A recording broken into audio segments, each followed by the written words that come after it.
여러분 오늘도 잘 견디고 계십니까? 김명준의 뉴스파이터입니다. 아버지가 아들에게 술집에서 주도를 가르칩니다. 아들아, 술은 적당히 마셔야 한다.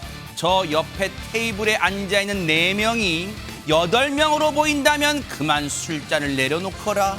그러자 아들이 대답합니다. 아버지, 지금 옆 테이블엔 2명밖에 없는데요? 네, 아버지부터 술잔을 내려놓아야겠네요. 그렇죠? 네.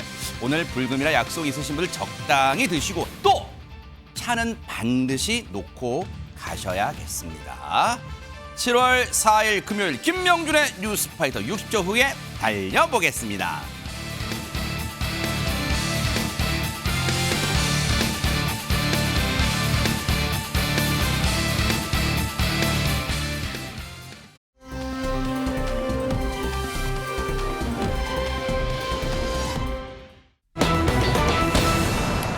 코요태 신지 씨가 결혼한다는 소식, 깜짝 소식을 뉴스파이터 전해드렸는데 그때 이 소식이 전해질 때만 해도 많은 분들이 너무 축하해요 라고 했는데 안진용 기자님이 그런 축하 분위기가 며칠도 못 가서 지금 이러저런 말들이 쏟아지고 있어요, 지금. 맞습니다. 지난주에 신지 씨가 7살 연하의 후배 가수 문원 씨와 결혼을 발표했을 때 정말 많은 사람들이 축하를 했습니다. 근데 불과 며칠 사이에 분위기가 완전히 달라졌다는 거죠. 그 이유는 최근에 신지 씨가 본인의 채널에 하나의 영상을 올렸습니다. 상견례 영상이었냐고요? 네. 가족을 만났냐고요? 아닙니다.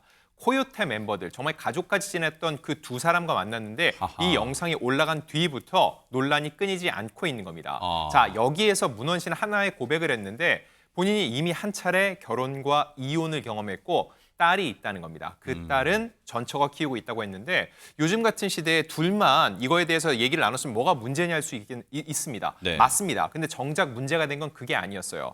또 어떤 얘기를 했냐면은 네. 신지가 이렇게 유명한 사람인지 몰랐다. 그래서 더 잘해야겠다는 생각이 든다라고 했는데 이게 상식적으로 납득이 안 되는 거예요. 대한민국에서 30년 가까이 활동한 코요태 신지를 모를 수 있을까? 100번 양보해서 모를 수 있다고 하더라도 문원 씨의 직업이 가수입니다. 그러네요. 선배 가수인데 신지를 잘 몰랐다는 얘기가 무언가 진정성이 있게 느껴지지 않는다는 지적이 하나 있었고요. 또 하나의 또 반대 여론이 나오는 이유는 본인 이 신지 씨에 대해서 얘기를 할 때는 아무리 결혼을 앞둔 예비 신부라지만 편안하게 너무 반말하는 반면 전처를 언급할 때는 전처가 딸을 키우고 계신다. 이런 식의 극존칭을 쓴다는 겁니다. 이거 자체가 신지 씨에 대한 기본적인 예의가 되지 않았다는 지적이 있습니다. 또 하나는 이혼 경험과 아이가 있다는 얘기를 신지 씨한테 얘기를 했는데 그 말한 시점입니다. 처음 만났을 때 얘기한 게 아니라 사이가 깊어졌을 때 조금 뒤늦게 알린 게 아니냐. 이런 여러 가지 상황들을 종합해 봤을 때 이 결혼을 신중하게 고민할 필요가 있다라고 대중들이 목소리를 내고 있는 겁니다. 지금 안진용 기자님이 그 코요태 멤버들과 그 상견례라는 제목으로 올라왔던 영상에 이 논란됐던 부분을 조목조목 짚어주셨는데 저도 그 영상을 여러 번 봤어요. 근데 당시에 문원 씨란 분이 이걸 농담 삼아 했다고 보기는 어려운, 아무리 봐도요. 얼굴 표정, 그 말투 이런 게 다 종합적이잖아요. 어떤 말을 판단할 때. 근데 보세요. 신지 씨가 이렇게 유명한 사람인지 몰랐다는 그걸 제가 여러 번 반복해서 봤는데 그게 농담 삼아 한 그런 말이 아니었어요. 저는 그래서 문원 씨란 분이 어디 해외에서 살다 온 줄 알았어요. 그러지 않고서는 같은 직업의 가수인 사람이 신지 씨가 코요태가 언제부터 활동했어요. 근데 신지 씨가 이렇게 유명한 사람인지 몰랐다? 농담이 아니었어요. 그것들 일단은 많은 누리꾼, 제가 지금 화내는 게 아니에요. 누리꾼 분들이 정말 그게 적절치 못하다고 지적하고 있는 거예요. 그리고 하재근 평론가님. 자, 보세요. 당시에 그 영상 저처럼 많이 보신 분들은 아시겠지만 그 얘기를 듣던 자기에게 문원 씨가 한 번 사실 결혼한 이른바 돌싱이고 이 아이가 있다, 딸이 하나 있다 그 말을 듣자마자 백가 씨가 갑자기 화장실을 가는 게 나오잖아요. 그때 왜 백가 씨가 정말 화장실 급했나? 아니면 진짜 무슨 마음이 정말 상했나? 막 우리가 궁금했잖아요. 근데 혹시 거기에 대해서 백가 씨가 입장 밝힌 건 없어요?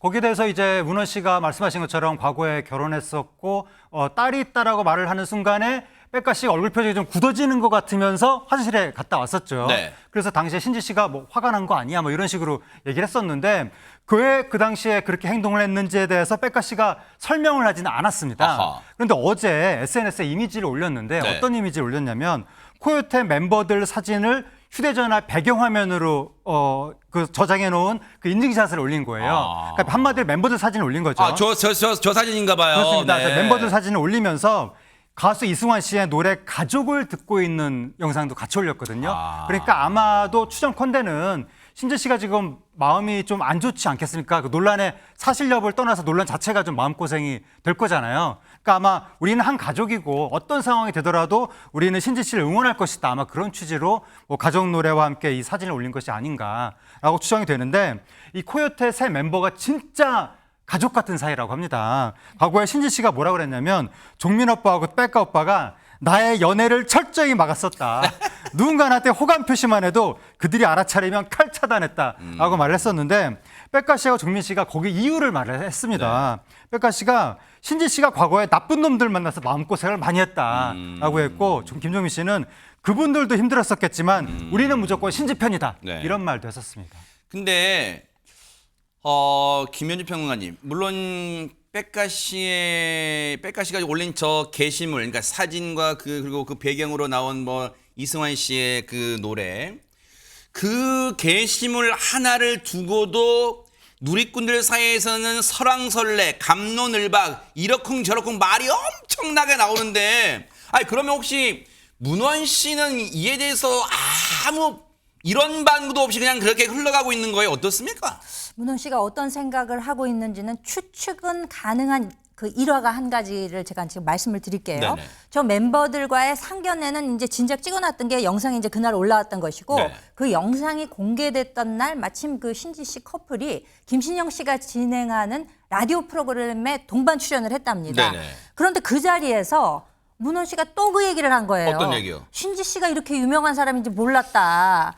그 얘기를 또 했던 겁니다. 그러니까 옆에 있던 신지 씨가 그 얘기를 듣고 조금 무안했던지 이렇게 이제 해명을 한 거예요. 아, 지금 이 말뜻은 기사가 나가고 나서 이렇게까지 파급력이 클지는 몰랐다. 아마 그런 뜻으로 말한 것이다.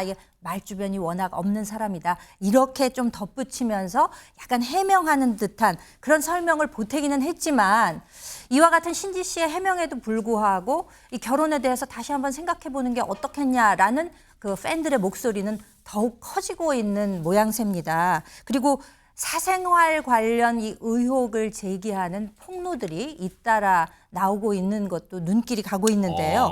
어떤 내용들인가 하니 네. 그 전 부인의 지인이다라고 밝힌 어떤 분의 경우는 네. 이혼 기록 열람을 해보기를 권유한다라는 댓글을 올리기도 했고요. 부동산을 자격증도 없이 운영을 그러니까 불법 영업을 했었다라는 내용, 또 군대에서 괴롭힘을 주도했다, 또 초혼전에 양다리를 걸쳤다, 뭐 이런 내용까지 하는 그 의혹의 제기가 연달아 이어지고 있습니다. 물론 지금 저 글을 올리신 분들은 저게 다 맞다고 우리가 단정하는 건 아니에요. 저게 또 사실관계는 다를 수도 있는 거예요. 그런데 이제 저런 말들이 올라왔는데 이 지경까지 지금 다다랐는데 장유미 변호사님 보세요.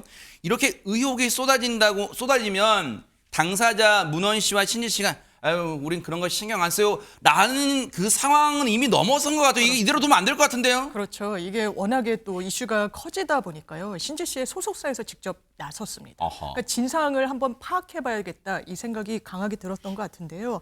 사실상 문원 씨와 관련해서 제기됐던 여러 의혹에 대해서 사실 여부를 확인하는 그런 절차에 들어간 겁니다. 네. 그래서 오늘 나온 보도들을 좀 종합해서 보면 신지 씨의 소속사 측에서 어제 바로 문원 씨를 직접 만나서 이건 뭐 어떻게 된 경위냐, 왜 사람들이 이런 의혹을 제기하냐 직접 확인하는 그런 절차를 거쳤다고 하고요. 네. 이 과정에서 전 부인과 문원 씨 사이에 작성됐던 이 이혼 협의서도 확인을 했다라고 하고, 그리고 아까 말씀 주신 대로 뭐 괴롭힘을 주도했다, 군대에서 무슨 뭐 이슈가 있었다 이런 의혹도 있다 보니까 군복무 시절의 지인들과도 직접 연락을 하고 문원 씨의 과거 동창생들과도 연락을 하면서 좀 사실관계 여부에 대한 파악에 나섰다고 합니다. 그러니까 파악에 나서는 그 노력은 나섰지만 아직은 뭐 이 뚜렷하고 속 시원하게 뭐 입증된 건 없잖아요. 근데 네. 일단 주목되는 게 아까 물론 이 자신이 어떤 사람이라고 주장한다고 해서 그게 다 맞지는 않겠지만 맞을 수도 있고 아닐 수도 있는 거니까. 근데 아까 장윤 변호사님 그 전 부인의 그러니까 문원 씨 전 부인의 지인이라고 밝힌 분이 이혼 기록 열람해 봐요라고 글을 썼잖아요. 알 네. 듯 모를 듯한 그렇죠. 얘기. 이혼 기록을 열람해 보면 대체 거기에 어떤 내용이 담겼길래 열어보라는 거예요. 그러니까요. 그래서 소속사에서 확인한 게 그 합의 이혼서를 확인했다라고 합니다. 아마 재판으로는 이 혼인 관계가 종결되지 않은 것 같고 두 사람 간의 원만한 합의로 종결된 것 같은데 보통 그렇게 하더라도 이 협의서에는 그런 내용이 들어간다. 두 가지는 반드시 들어간다고 봐야죠. 재산과 관련해서 어떤 분할이 있을 것인지, 위자료를 어떻게 할 것인지. 위자한다라는 것은 누군가 더 귀책이 크고 적음을 또 분별할 수 있는 기준이 될 수도 있거든요. 그래서 그 부분까지 문원 씨가 신지 씨 소속사에 공개를 했다는 거고요. 소속사 측에서도 또 재산뿐만 아니라 반드시 들어가는 건 그 미성년 자녀에 대한 양육권과 양육비 문제입니다.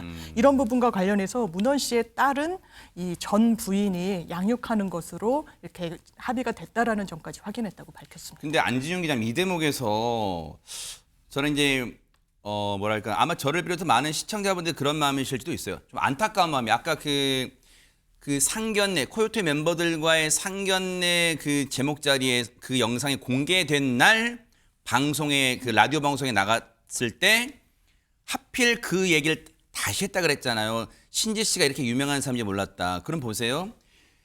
그 영상이 공개되고 요즘은 삽시간에 어떤 기사나 논란이 삽시간에 퍼지면서 알 수 있잖아요. 이 발언이 논란이 되네 할 수 있을 텐데 글쎄요.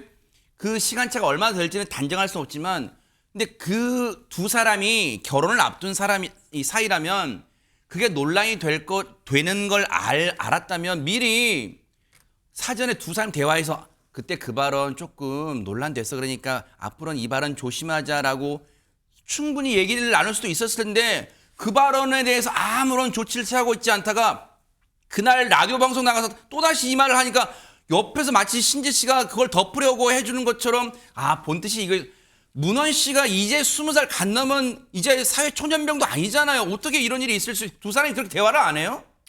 그 말씀하신 것처럼 신지 씨가 지금 40대 중반이거든요. 문원 씨 입도 지금 30대 후반이라고 볼 수 있습니다. 그렇게 놓고 봤을 때 7살 차이가 나지만은 사회생활을 해본 사회인이라면은 적어도 전반적인 분위기라든지 신지 씨에 대한 배려가 필요한데 이런 배려가 부족했다는 거죠. 아무래도 신지 씨가 오랜 연애 활동을 통해서 대중적인 분위기나 화법 어떻게 얘기하는지 더 잘 알고선 대처를 했던 측면도 있는데 네. 본인이 어떤 발언을 했을 때 그리고 신지 씨가 이렇게 유명한지 몰랐다. 그럼 그 얘기는 내가 그로 인해 주목을 받고 있다는 거는 인지를 했다는 그러네요. 거잖아요. 그럼 본인의 발언에 대해서 대중들이 어떤 반응을 보이고 어떤 기사화가 되는지를 충분히 인지를 하고 더 조심했어야 되는데 그런 모습이 보이지 않는다는 겁니다. 물론 신지 씨 입장에서 속상하고 예비 남편을 두둔하고 싶은 마음은 충분히 이해가 됩니다. 네. 하지만 적어도 신지 씨가 그동안 굉장히 오랫동안 대중의 사랑을 받아왔잖아요. 그렇기 때문에 대중들이 이런 우려를 표하는 것에 대해서 신지 씨가 조금 더 예비 남편과 많은 얘기를 나눌 필요가 있고요.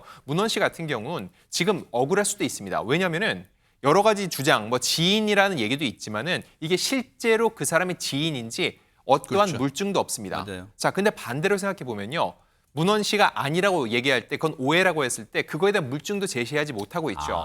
결과적으로 양쪽 얘기 모두 한쪽만 믿는 게 아니라 중립적으로 바라볼 필요가 있는데 적어도 향후 그 발언이 신빙성을 얻기 위해서는 문원 씨가 신지 씨를 대하는 태도라든지 대외적으로 말하는 이런 어법, 화법을 더 바꿀 필요가 있다는 겁니다. 그런 점에서 하재근 평론가님 신지 씨의 앞서 장유미 변호사 말씀처럼 이러저러한 논란, 문원 씨를 둘러싼 논란에 대해서 신지 씨 소속사가 나설 게 아니라 문원 씨 본인이 입을 열어야 되는 거 아니에요? 왜냐하면 예비 신부인 신지 씨에 대한 예우 차원에서라도 해줘야 되는 건 아니에요? 논란이 터지자마자 바로 문원 씨가 글을 올렸습니다. 아하. 보통 이런 논란 터졌을 때 조금 답답할 정도로 입장이 그렇죠. 뒤늦게 나오는 경우가 왕왕 네네. 있는데 이번에 문원 씨는 어제 바로 이제 글을 올렸거든요. 아하, 네. SNS에 뭐라고 올렸냐면 앞으로 신지 씨와 함께 걸어가야 할 동반자로서 부족한 언행 부끄럽게 생각한다. 김종민 백가현님께도 깊이 사과했다라고 하면서 네. 조목조목 이제 해명을 했습니다. 네. 일단 부동산 불법 영업 관련해선 인정했습니다. 공인중개사 자격증 없이 부동산 영업했다는 점은 사실이다. 잘못된 점을 당시 인지하지 못했던 저의 불찰이다. 책임지겠다라고 이야기했고 그다음에 학창 시절 또는 군대 시절에 누군가를 괴롭혔다는 것에 대해서는 나는 친구들이나 후임을 괴롭힌 적이 없다. 만약에 필요하다면 객관적인 증거도 공개할 의향이 있다라고 했습니다. 그리고 전부인과의 관계에 대해서는 혼전 임신으로 결혼했던 건 사실이다. 그런데 그 과정에서 양다리를 걸쳤다는 주장은 사실이 아니다라고 했습니다. 그러면서 추측성 발언, 허위사실 유포는 삼가해 주시길 부탁드린다라고 하면서 앞으로 신지 씨와 함께하는 삶에서 더 책임감 있는 사람으로 살아가겠다라고 입장을 밝혔습니다. 최재문 교수님, 예, 혹시라도 이제 시청자분들이 오해하실까봐 이런 말 먼저 말씀드릴게요. 뉴스파이터가 이 두 분의 앞날을 회방을 놓고자 하는 게 절대 아니에요. 오죽 저희도 축하를 처음에 해드린 거 여러분 기억하실 거예요. 근데 며칠 사이에 아마 하루도 못 지났을 거예요. 제 기억으로는 하루도 못 지나서 이러쿵저러쿵 말들이 쏟아져 나오니까 저희도 뉴스파이터 제작진도 적잖이 당황스러웠어요. 그래서 그렇다면 정말로 신지 씨를 아끼고 문원 씨를 아끼는 분들은 이 두 사람이 행복하려면 이러쿵저러쿵 나오는 말들에서 명쾌하게 소명이 돼야겠다. 그런 점에서 이런 점을 말씀드리는 건데 혹시 지금의 논란, 지금까지 입장, 문원 씨 조금 전에 이제 읽어드렸지만 명쾌하게 해명됐다고 보세요? 그럼 앞으로는 다 아무런 문제 없이 행복하게 내년 결혼까지 행복하게 쭉 갈까요? 어떻습니까? 저는 일단 두 사람이 진솔하게 대화를 나눌 필요가 있다는 생각이 들어요. 그러니까 지금 나온 것뿐만 아니라 또 저는 이렇게 생각하거든요. 문원 씨가 물론 오늘까지 나온 내용으로 다 얘기했길 바랍니다. 그런데 나온 것만 해명하고 끝나면 안 된다고 저는 생각해요. 혹시나 뭐 그런 일이 일어난다고 제가 뭐 예상하는 건 아니고요. 네. 혹시나 다른 얘기가 또 나오면 어떡할 겁니까? 그때는 이제 더 이상 막을 수가 없어요. 그래서 두 사람이 진솔하게 얘기를 나눠야 한다고 저는 생각해요. 그래서 문원 씨 입장에서는 있는 그대로 모든 걸 다 얘기해야 돼요. 그렇지 않으면 이제 이 정도까지 문제가 되면 조그만 게 더 나오게 되면요. 그때는 정말 파국으로 갈 가능성이 높다고 봅니다. 신뢰가 무너지는 거잖아요. 다른 게 문제라고 보진 않습니다. 뭐 한번 결혼을 했고 아이가 있고 이 문제가 논란이 되는 게 아니잖아요. 만약에 뭔가 진실인데 그걸 얘기하지 않고 감추고 있거나 아니면 제대로 밝히지 않은 게 만약에 또 나오면 이건 두 사람의 신뢰의 문제고 신지 씨를 아끼는 사람들은 충분히 이해해요. 다만 또 이게 너무 막 그 여러 가지 얘기들을 사실이 확인되지 않은 얘기들을 막 올리는 것도 저는 좋지 않다고 생각해요.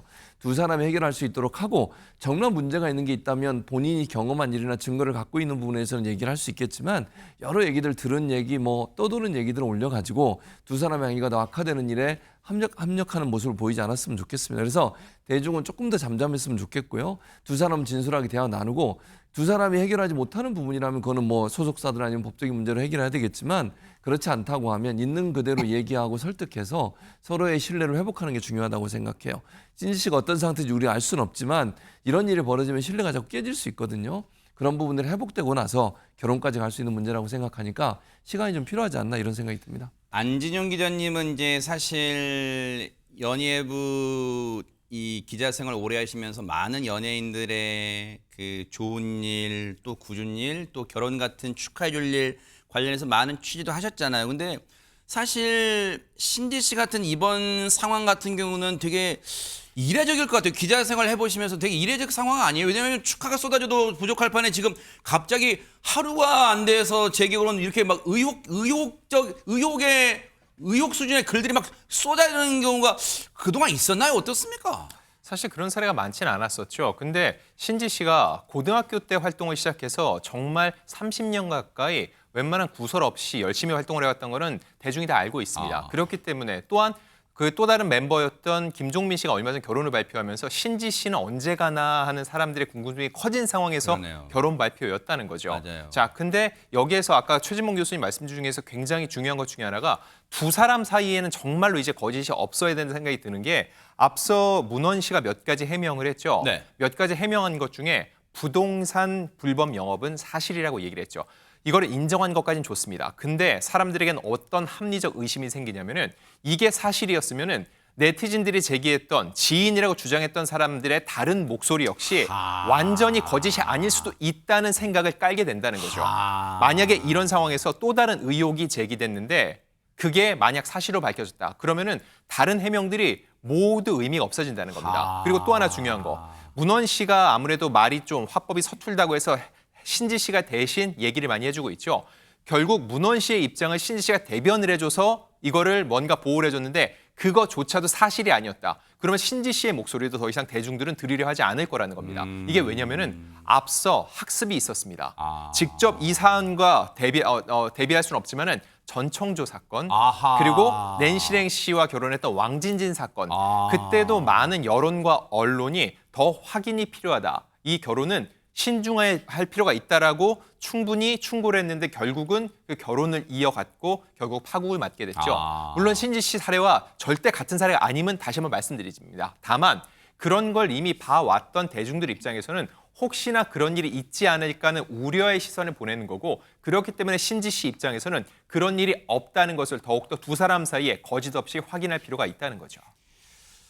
전해드리면서 사실 뉴스파이터 제작진의 마음도 편하지는 않았어요. 근데 그렇다고 이 논란들을 뉴스파이터만 외면한다고 이 논란들이 전해지지 않을까 여러분들한테 그건 아니잖아요. 그래서 걱정하는 마음 그리고 우려하는 마음 그리고 신지 씨를 위하는 마음 그리고 더 나아가 문원 씨도 위하는 마음에서 저희가 이 의혹들 문제 제기들을 다뤄봤는데 앞서 여러분들께서 말씀하신 것처럼 더는 논란되는 얘기들이 나오지 않기를 정말 진심으로 바라는 마음에서 앞으로의 상황 차분하게 뉴스파이터도 여러분과 함께 지켜보도록 하겠습니다.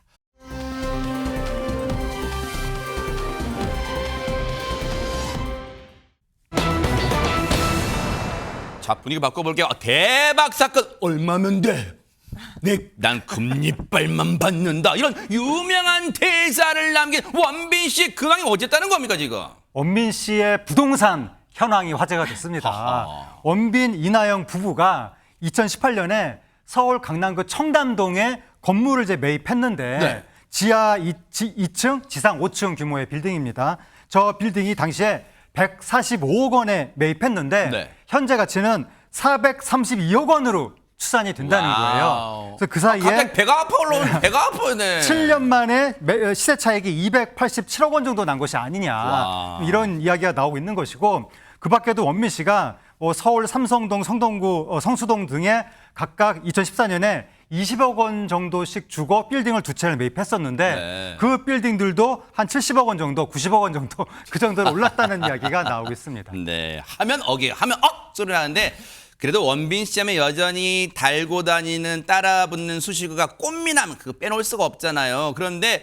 정말로 원빈 씨의 그 반가운 모습이 최근 아마 여러분 기억하실 거예요. 이 모습 공개됐는데 같이 한번 보시고 이어가 보도록 하겠습니다.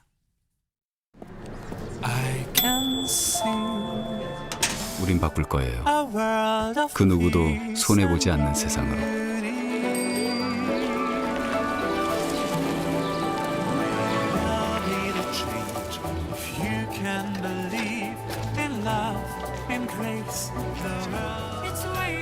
어서 오세요. 세상을 아름답고 정당하게. 저도 중점 할 수 있어요. 우린 바꿀 거예요.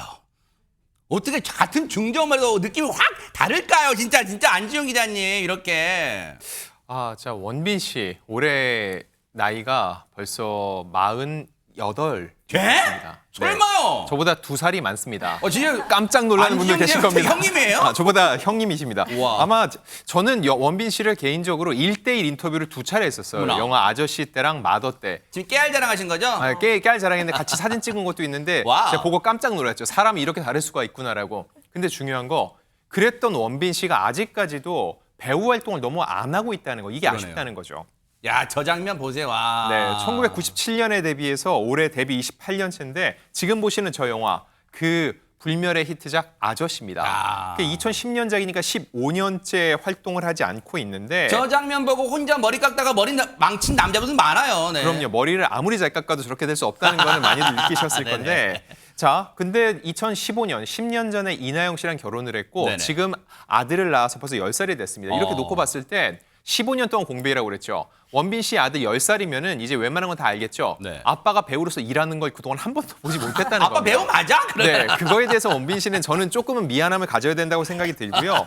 그 와중에도 원빈 씨는 본인이 아로니아 농사를 짓고서는 주변에 이런 참기름이나 아로니아 즙을 선물하기도 했다고 하는데 와. 사람들은 원빈 씨가 짠 참기름을 먹고 싶은 게 아닙니다.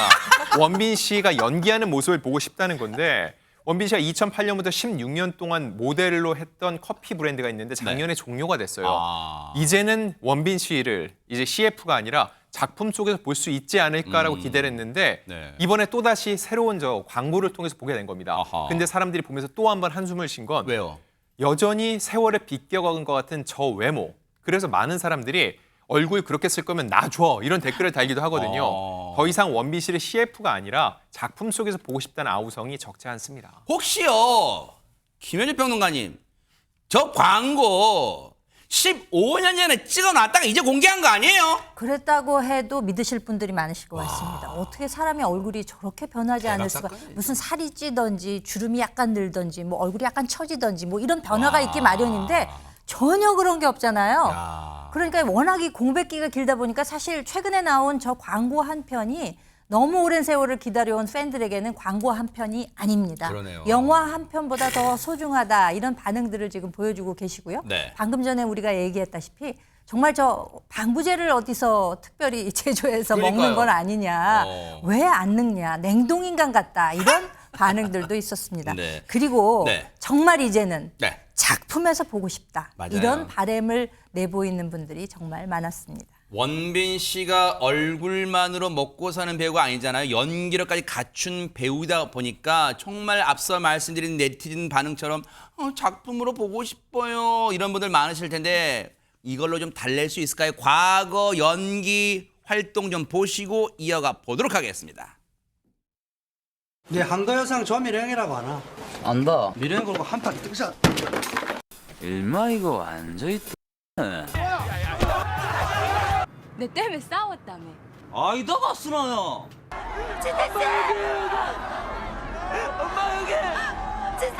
호명되지도 않았는데 스스로 자원해서 갔잖아. 형이 배 터지고 다리 잘렸어. 지금 저기 누워있다고 생각해봐. 대학도 싫고 형도 싫고 다 싫어. 더 이상 내게 이래라 저래라 간섭 마. 내가 뭐 때문에 죽기 살기로 뛰어다녔는데 날 풀게 되지만 내가 그렇게 안 했어.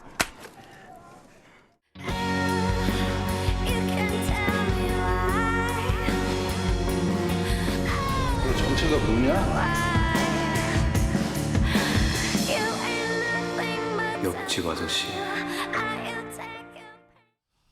저 주말에 이발소 안 갈 거예요. 혼자 머리 깎을 거예요. 네. 자, 근데 장윤 변호사님, 이 공백기가 길었다면 그동안 찍어놓은 작품 수가 그렇게 많지는 않을 것 같아요. 그러니까요. 원빈 씨가 지금까지 통틀어서 출연했던 영화 6편입니다. 아, 그래요? 드라마는 더 많을까요?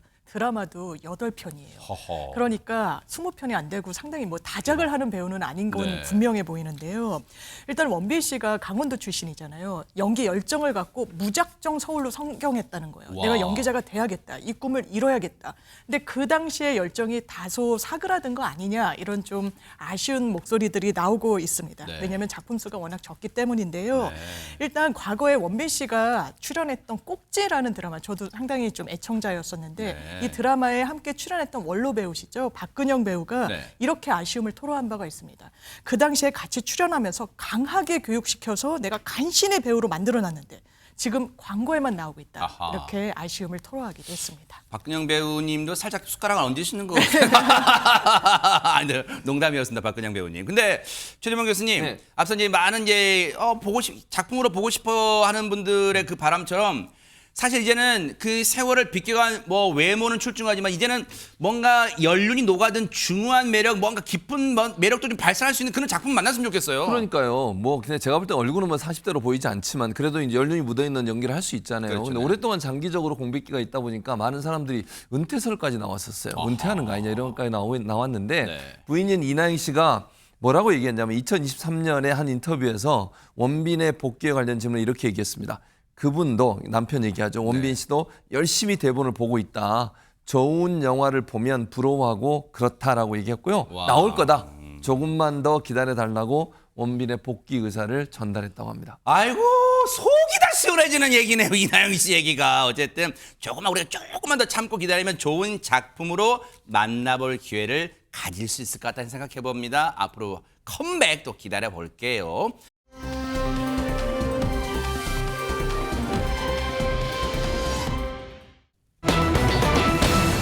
자, 분위기 바꿔볼게요. 아니, 운전자들이 왜 차를 두고 사라진대요? 세상에 왜 그래요? 안지용 기자님. 지난 1일 한 직장인 온라인 커뮤니티에 글이 올라왔습니다. 불법 차량 때문에 굉장히 황당하다는 내용이었는데 일단 어떻게 주차가 되어 있는지 사진으로 한번 보여드릴게요. 자, 저 사진 속 회색 승용차가 주차된 곳은 한 회사의 주차장 입구입니다. 에? 자, 글쓴이는 회사에 출근했는데 주차장 입구에 모르는 사람의 차가 서 있었다. 근데 연락처가 없어 회사 사람들 아무도 주차도 못하고 난리가 났다는 반응이었습니다. 어머나. 자, 그럼 저 차량이 왜 저기 주차가 되는지 궁금하시죠? 네티즌들도 아우성이었습니다. 당장 견인해라. 그리고 음주운전하고 아무렇게나 주차한 걸 수도 있다는 의혹이 제기됐고요. 아이고. 그리고 또 다른 네티즌은 당장 경찰부터 부르라고 충고했습니다. 보세요. 저 사진만 봐도 상황이 김현준 평론가님 저 차량 때문에 차단계 보세요. 옆에 공간이 얼마나 될까라고 궁금하셨잖아요. 근데 차 못 들어가. 옆에 보면 차 못 들어갑니다. 다 긁어먹어요. 저 차 만약에 간다면 차단이 못 내려온 상황이에요. 연락처 없죠. 앞부분에 지금 보세요. 앞유리에 연락처 없어요. 이러지도 못하고 저러지도 못한 상황이 그럼 아까 누리꾼 반응처럼 경찰에 신고해야 되는 거 아니에요? 경찰을 당연히 불렀습니다. 그렇지만 경찰분들이 오셨어도 사태 해결은 되지 않았다고 합니다. 이 글 쓴 분에 따르면은요, 경찰분들이 오셔서 도와주시려고는 했지만 뭐 딱히 해드릴 게 없다. 왜냐하면 이거 민사상으로 처리를 해야 된다. 그러니까 남의 재산인데 이걸 함부로 드러내거나 할 수가 없는 거잖아요. 그렇게 이제 일단 말씀을 하셨고 또 그 차주와 전화로 연결까지 시도를 했지만 그 전화를 받지 않았다고 합니다.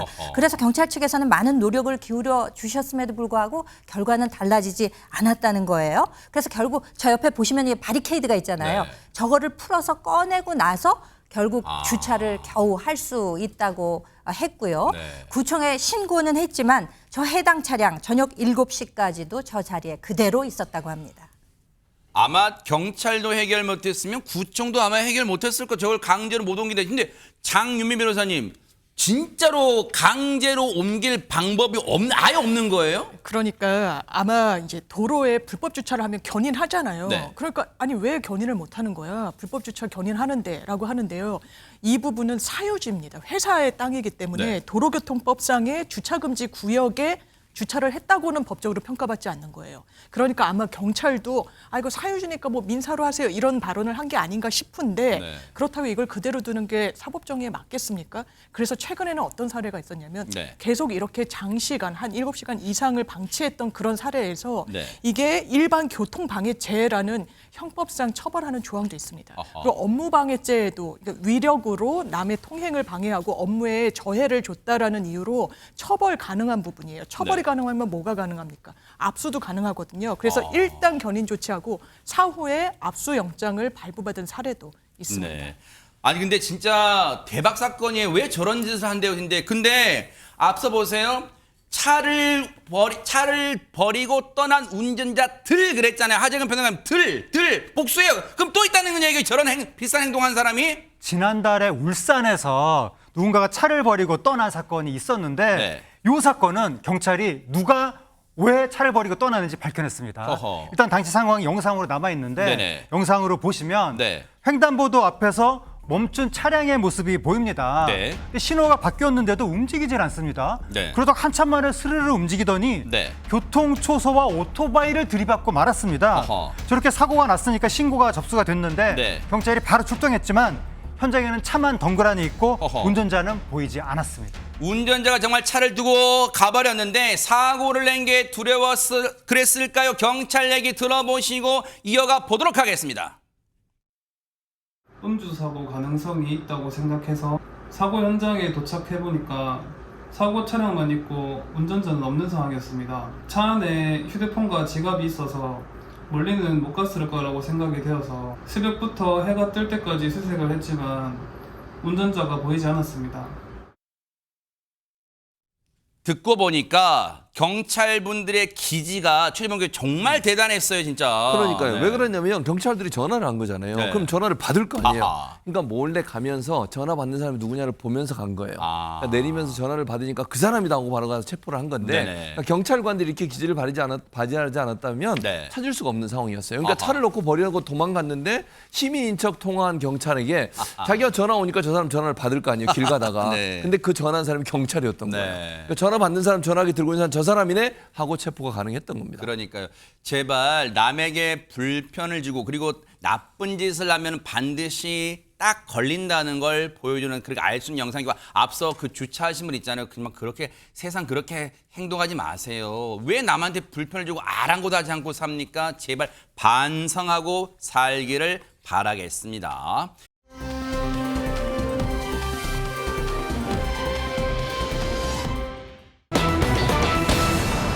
아니 해결사 나쁜 뜻이 아닌 것 같아요. 뭔가 긍정의 의미 같은데 해결사 뭘 해결했다는 걸까요? 안진용 기자님. 슈퍼맨이라는 히어로 아시죠? 어허. 그동안 외국인인 줄 알았는데 네. 알고 보니 한국인이었습니다. 아 그래요? 이거 속보네 속보. 네, 지난 5월 14일 경남 창원에서 있었던 일인데 아하, 네. 평일 오후 6시 30분이니까 안 그래도 차가 꽉 막힐 시간이죠. 근데 교통사고까지 나서 엎친 데 덮친 격으로 꽉 막혀서 모두가 불편한 상황이라는 거죠. 어허. 근데 정말 그때 네. 슈퍼맨처럼 해결사 한 분이 등장했다고 하는데 과연 어떻게 해결했을지 영상으로 확인해 보시죠. 네네.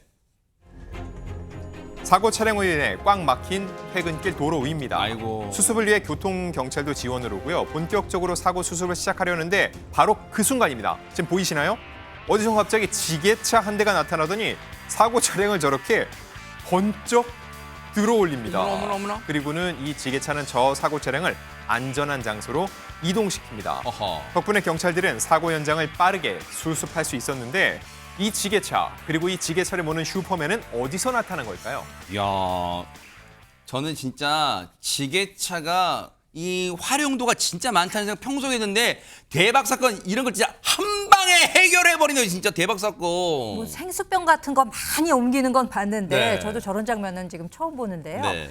다행히도 이 지게차를 운전할 줄 알던 시민이 옆 건물에서 지게차를 빌려서 어머나. 나타나서 저렇게 번쩍 그 승용차를 들어 올려서 옮겨줬던 거라고 합니다. 세상에. 이 해당 도로는 평소 퇴근 시간에 굉장히 차량이 많이 막히는 산복도로, 그러니까 산허리를 깎아서 만든 그런 4차선 산복도로였다고 하는데요. 이런 도로에서 덤프트럭하고 승용차가 부딪히는 접촉사고가 발생을 했던 겁니다. 네. 덤프트럭은 차량이 굉장히 크지만 안전한 곳으로 쉽게 옮겨서 정차를 시켰는데 네. 지금 이 해당 차량의 경우는 그 사고 충격으로 인해서 거꾸로 그 역방향으로 그 가드레일을 들이받은 채 물려가지고 서 있었던 거죠. 세상에. 그러니까 이 차를 치우지 않게 되면은 안 그래도 밀리는 이곳에서 네. 굉장한 차량 정체가 일어났을 텐데 네. 다행히 저 시민분께서 저렇게 지게차를 몰고 나타나시는 바람에 슈퍼맨의 도움으로 모든 것이 한 방에 해결이 됐습니다. 야, 진짜 저분은 슈퍼맨 더하기 원더우먼 여성분이니까 어쨌든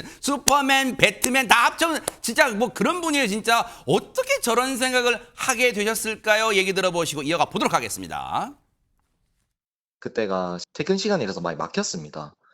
그 차를 어떻게든 이제 빼내야 교통소통이 이제 원활하게 되는데 레카차를 이렇게 부으려고 했는데 그 시간이 오래 걸린다고 했습니다. 일 마치고 퇴근하는 길이었어요. 반대편 차로에 차가 좀 많이 막혀 있더라고요. 위험한 부분도 있고 그래가지고 이제 차를 이제 유턴을 해가지고 사고 난 쪽으로 가가지고 거기서 이제 그 경찰에 신고하고 그다음에 그 차에 경광봉이 있었거든요. 그래가지고 경찰 올 때까지 교통정리 좀 하고 있었고요. 사고 나신 분이 뭐 당장 못 치울 것 같다 뭐 그렇게 얘기를 하더라고. 거기 사고 현장 근처에 이제 그 목재상이 있었는데 거기 지게차가 왔다 갔다 하는 게 보였거든요. 퇴근길에 막히면은 좀 그러니까 도와드렸던 거고. 최진범 교수님, 저는 이런 훈훈한 미담성 사연 전해드릴 때 그런 훌륭하신 일을 하신 분들 공통점이 있더라고요. 세상에 막 으쓱으쓱 되지 않아요? 뭐 했는데요. 진짜 저는 그냥 진짜 할 일을 했을 법한 그런 느낌으로 순둥순둥하신 분들이에요, 그러니까 진짜. 대체적으로 내가 그냥 도와드렸어요. 했던 일 하고 해야 될 일을 했을 거예요. 누구라도 했을 거예요, 이래요. 네. 누구라도 안 하거든요. 맞아요. 누구나 어떻게 합니까? 그리고 지게차라고 하는 건 중장비잖아요. 많은 사람이 이상하다고 생각할 거예요. 저분이 어떻게 지게차를 운전하지? 저분은 40대 남성이신데 저분이 중장비 학원 있잖아요. 네. 강사로 9년간 근무하고 계신 대박 분이에요. 사건이네요. 그러니까 당연히 남을 가르치니까 당연히 본인도 자격증이 있고 운전이 가능했던 거죠. 네. 그래서 지게차 운전이 가능해. 본인이 또 평소에 늘 지나다니면서 목재상이 있는 걸 본 거예요. 그 옆에 목재상에서 지게차가 운영되는 걸 늘 봐왔기 때문에 네. 저기 가면 지게차를 빌릴 수 있겠구나라고 생각해서 아하. 저렇게 꽉 막힌 도로에서 차로를 뚫어주기 위해서 저분이 직접 지게차를 끌고 왔고요. 네. 그 차를 옮겨주는 바람에 통행이 빠르게 제기됐고 막힘도 뚫리게 된 거예요. 시민들에게 얼마나 큰 도움을 준 겁니까? 그러니까요. 그리고 사고 수습 처리도 빨리빨리 진행될 수 있도록 했고요. 이런 부분들을 통해서 사실 승용차 운전자분은 통증으로서 병원으로 이송이 됐고요. 아이고. 그리고 나서 이분 지금 저걸 먼저 감사장 받은 겁니다. 경찰에서 이분이 이렇게 시민들 도와서 교통 통제도 좀 풀어주게 하고 그다음 지게차 가져와서 차도 옮겨주고 이런 부분에서 고마움을 표해서 경찰로부터 감사장도 받았다고 아니 합니다. 순둥순둥하신 분에다가 또 잘생겼어요. 또 진짜 멋진 분이고요. 그리고 아까 그런 말씀하셨잖아요. 누군가의 무슨 일이 생기면 딱 나타나는 옛날 짜짜짜짜짱가 노래처럼 정말 중요한 역할을 하셨고요. 앞서 말씀드렸죠. 누구나 할 수 있는 일이지만 아무나 못하는 일이었어요. 정말 그런 일을 해주셔서 너무너무 뉴스파이터도 시청자 여러분과 함께 감사의 박수 보내드리겠습니다. 멋지셨습니다.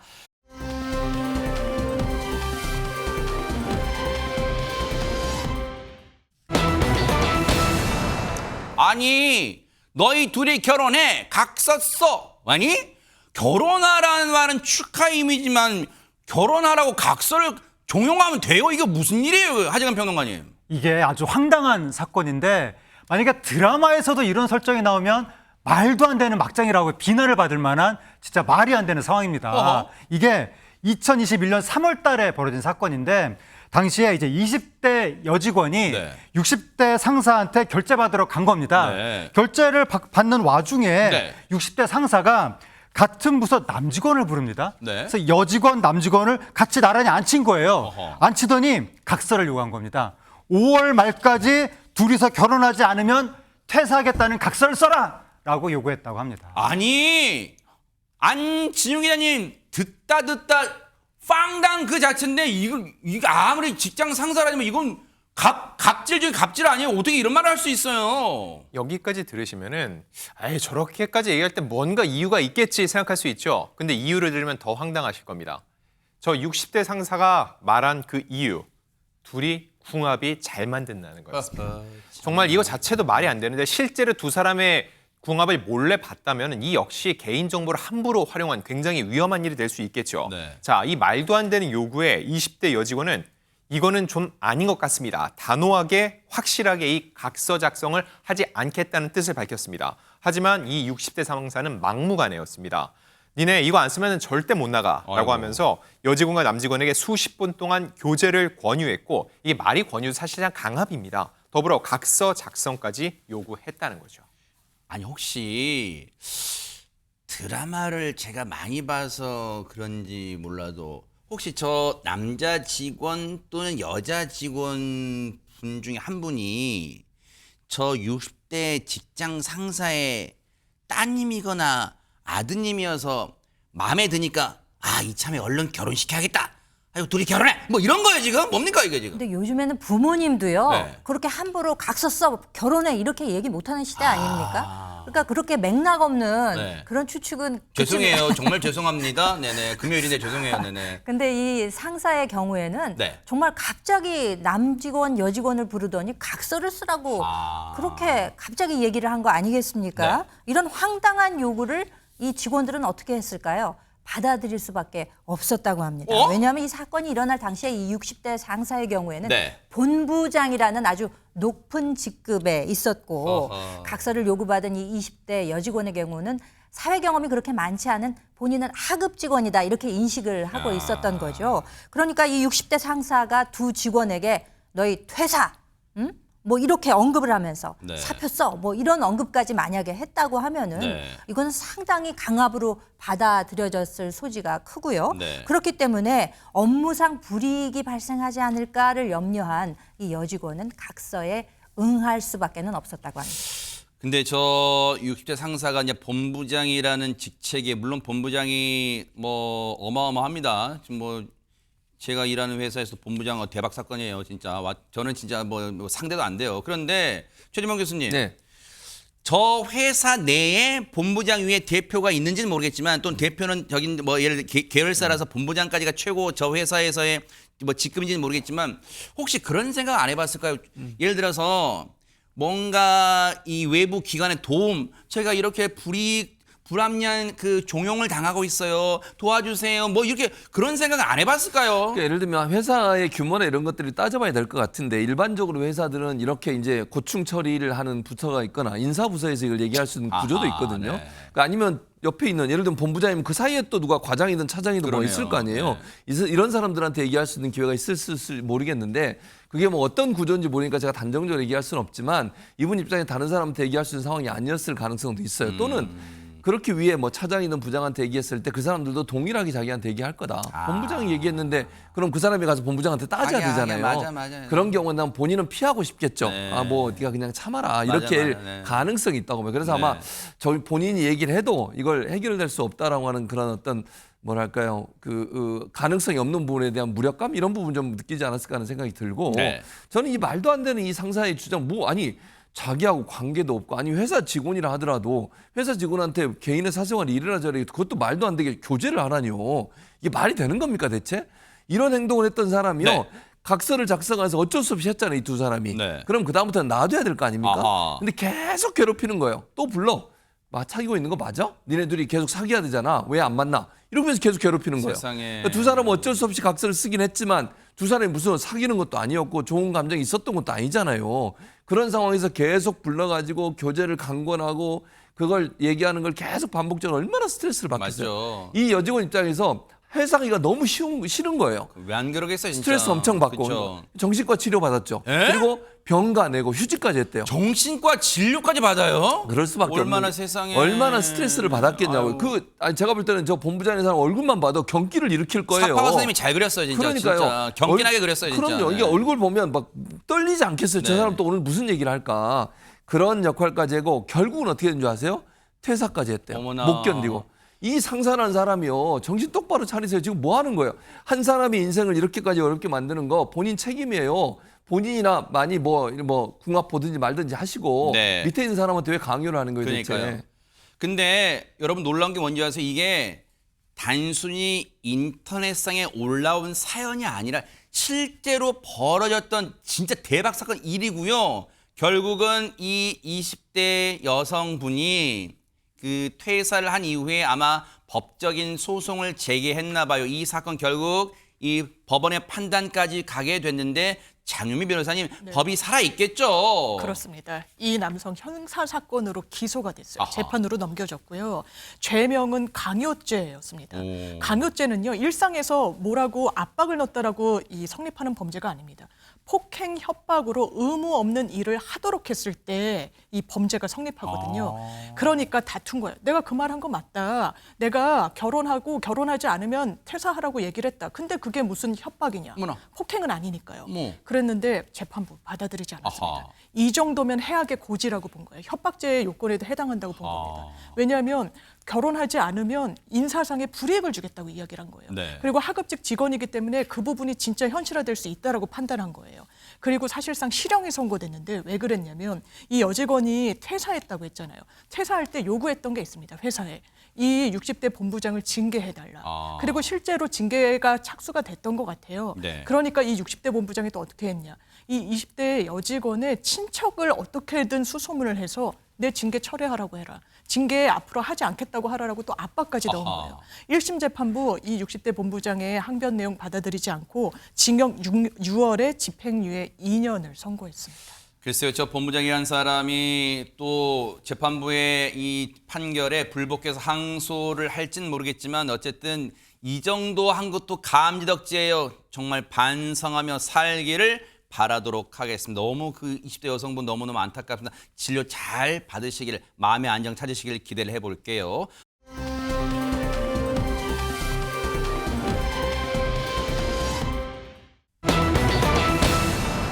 83억 집의 생활비 월 진짜 대박사, 입이 떡 벌어집니다. 김현일 평론가님. 네, 생활비 월 7천만 원. 내돈내산이면 뭐 특별히 얘기할 게 없겠죠. 근데 지금 이 이야기의 주인공의 경우에는 자신의 돈이 아닌 남의 돈으로 저렇게 호화로운 생활을 했다는 것에 뭐예요, 저게? 문제가 있습니다. 지금 금괴를 보고 계시죠? 골드바라는 금괴예요, 저게? 그렇습니다. 2014년 11월부터 2022년 7월에 이르기까지 고등학교 동창과 공모해서 한 전직 은행 간부가 2천억 원이 넘는 돈을 횡령을 하게 됩니다. 뿐만 아니라 2008년부터 2018년에 이르기까지는 혼자서 803억 원을 또 횡령하기도 했습니다. 합치면 얼마예요, 이게? 합하면 총 3천억 원에 이르는 어마어마한 규모의 횡령 액수. 이게요, 우리 금융권 역대 최대 규모의 횡령 사건이라고 합니다. 세상에. 그래서 결국 이 사건의 주범인 전직 은행 간부, 결국 지난 2023년 9월에 재판에 넘겨졌고요. 네. 대법원에서 네. 징역 35년형의 확정 판결을 받게 됩니다. 횡령인데 징역 35년. 글쎄요, 안진용 기자님, 시청자분들 궁금하실 거, 이게 중죄인지 형량이 너무 낮은 건지 궁금하실 것 같습니다. 횡령이라는 죄목을 놓고 봤을 때는 상당히 높아 보이는데요. 일단 재판부는요, 이 전대미문의 횡령 금액에 대해서 이렇게 판시합니다. 법질서가 당초 예상한 수준을 훨씬 넘어 천문학적인 금액을 횡령했다고 말할 정도였습니다. 자, 그럼 이 빼돌린 자금을 어디에 썼을지도 궁금해지는데 고스란히 사적인 소비로 이어졌다고 합니다. 횡령한 돈으로 14년 동안 황제처럼 호화 생활을 했는데 일단 83억 원 상당의 서울 한강이 내려다 보이는 고급 빌라를 구입했습니다. 뿐만 아니라 생활비로만 무려 117억 원을 썼는데 14년이니까 1년에 8억, 매월 7천만 원 정도를 썼다는 겁니다. 게다가 골프, 피트니스 회원권, 자녀 유학비, 주식 투자 중에도 마구 돈을 쏟아부었고요. 그 외에도 금괴나 수표, 상품권을 구매하는데 무려 156억 원을 쓴 것으로 확인됐습니다. 근데 최진무 교수님, 너무 궁금한 거 황당한 게, 저 인간이 그러면 펑펑 쓸 동안 가족들은 저 사람의 직업과 그 직위를 알 텐데, 우리 뭐 남편, 우리 아빠 열심히 일해서 돈 벌었구나, 그렇게 생각해서 아무런 의심도 안 해요? 의심은 안 하는 게 아니고요. 같이 공모를 했어요. 이 돈을 쓰고 세탁하고 이런 과정에서 함께 했다는 겁니다. 세상에. 횡령 사실을 가족들 다 알고 있었어요. 그런데도 말리기는커녕 함께 그 돈을 쓰는 데만, 흥청망청 쓰는 데만 함께 했다는 사실입니다. 김치통에 돈 숨겼대요. 맞아요. 그 부인한 사람이. 그러니까요. 지금 보면 그 장면이에요. 그러니까 금융당국이 조사를 시작하자마자 도주하고 은닉하는데 가족들이 적극적으로 가담을 합니다. 그러니까 경찰 잡아야 되잖아요. 네. 도주하고 은닉하는 가담을 하는데, 우선 친형은요, 자금 세탁업자를 소개해 주는 등 횡령 자금을 자금 중에 44억 원을 현금화하는 데 도움을 줬고요. 뿐만 아니라 범죄 수익금을 숨긴 오피스텔 3곳, 이 3곳에 보증금과 월세를 납부해 주면서 관리를 도맡아 해주기도 했습니다. 범죄에 같이 한 거죠. 아내는요, 약 4억 원을 다른 계좌로 이체한 뒤에 현금으로 인출하거나 수표로 바꿔서 비닐봉지에 담아, 아까 사진 나왔죠? 김치동 안에 김치 사이에 숨겼지만 결국 들통이 났고요. 경찰은 수사 과정에서 전직 은행 간부의 오피스텔 3곳을 압수수색을 했는데, 여기서 1kg짜리 골드바 101개가 발견이 됐고요. 현금만 45억 원, 미화 5만 달러 등 총 147억 원 상당의 금품을 찾아내서 압수를 했습니다. 김치통에 김장김치 담그라 했지 누가 횡령한 돈 숨기라고 해서. 근데 보세요, 아주 친인척 가족이 똘똘 진짜 의기투합이라는 말을 쓸 때 쓰면 안 되겠지만 똘똘 뭉쳤네요, 나쁜 짓에. 그렇습니다. 거의 기업형으로 가담을 해가지고 조직적인 범행을 저질렀던 거고요. 이런 생각을 했던 것 같습니다. 꽁꽁 숨겨놨던 거는 내가 출소 뒤에 이 돈이나 펑펑 쓰고 누리자라는 생각을 했는데, 재판부 이런 이유 때문에 장기중형은 불가피하다라고 이야기를 했고요. 이 아주 많은 사람들, 동창, 가족, 형, 아내 다 가담을 했잖아요. 네. 7명 전원 실형 선고받았고, 친형과 아내는 각각 징역 1년 6월에 형이 확정돼서 현재 복역까지 하고 있고요. 네. 해당 소속됐던 은행에 대해서도 6개월 일부 영업정지 중징계가 내려졌고, 관련된 임직원, 제대로 살피지 못했던 직원들 역시 정직을 당하거나 견책을 당하는 등 징계 조치에 처해졌습니다. 저런 나쁜 짓은 절대 따라해서는 안 되겠다, 이런 생각해 봅니다. 법의 처벌 달게 받기 바랍니다.